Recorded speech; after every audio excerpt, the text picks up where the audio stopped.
all, instances, with the exception of imminent harm to self or others, to avoid having to put your hands on a student. Is there ever liability by not doing something? I know that's.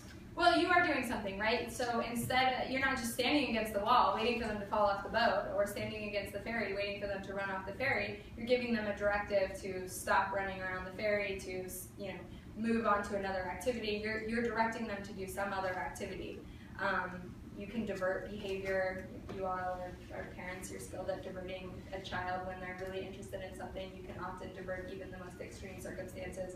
But again, I just want to underline my point earlier, which is that these are the most extreme circumstances. They're not likely to happen on your trip. But if they do happen, just having some education to protect yourself and the students, I think, is so critical. Does that answer your question? Okay. Then the student's going home.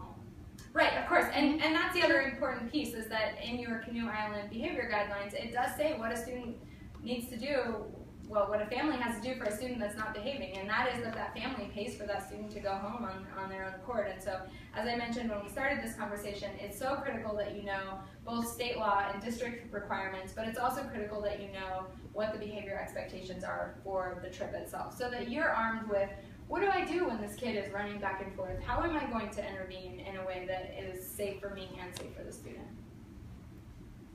You had a question? Yeah, maybe an unrealistic scenario. I'm just thinking, we're out in the woods. Some kid says, hey, I gotta go pee, and my response is, fine, go pee in the woods. Is that considered like encouraging some sort of like sexual behavior? And I only ask that because it's come up like with adults and other places and peeing in public. So what I would say about that is you're putting yourself in a risky situation, right? I wouldn't encourage any adult to encourage a student to expose themselves in public for any reason, under any circumstances. It puts you in a risky situation, and it puts the kid in a risky situation. That being said, I'm a realist, and I realize that life happens, right? And so if you're in that situation and you're far away from a bathroom and that's just what's going to happen, then how can you protect yourself? You can protect yourself by making sure there's another adult around, making sure there's multiple children around. You need other people to observe, not the student using the bathroom or the outside for a bathroom, but to observe your behavior and to make sure that that student has privacy and that nothing inappropriate is going on. But as always, you don't want to put yourself in a position where there can ever be a perception issue. So much of this is just avoiding a perception. And when you're at Canoe Island, you have experienced counselors. You're one of the last groups of the year that have been doing this for a very long time. You'll have the camp counselors there to be able to ask questions or to be able to make that call. One of my biggest concerns is the trip up and the trip back.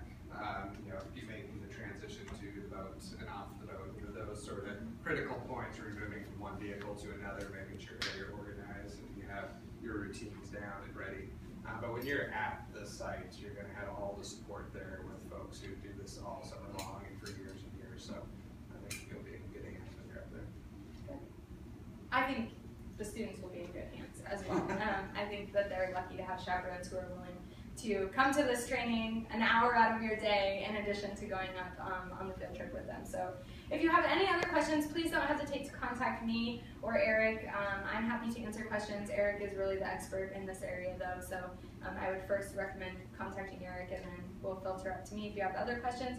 You should have a form in front of you that goes over the items that we've covered in today's training. And if you could just sign that form and turn it back into Eric, then we will conclude our training today. And thank you all so much. I really do appreciate it.